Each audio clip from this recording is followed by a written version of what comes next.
Gurudarshan मे दिव्या अमृतम् Gurudarshan मे दिव्या अमृतम् पादस्पर्शन मे अमृतम्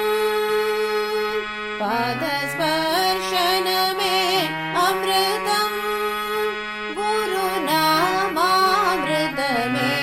अमृतम् गुरुनामामृत मे अमृतम् Sai दर्शन मे दिव्या अमृतम् Baba दर्शन मे दिव्या अमृतम् संभा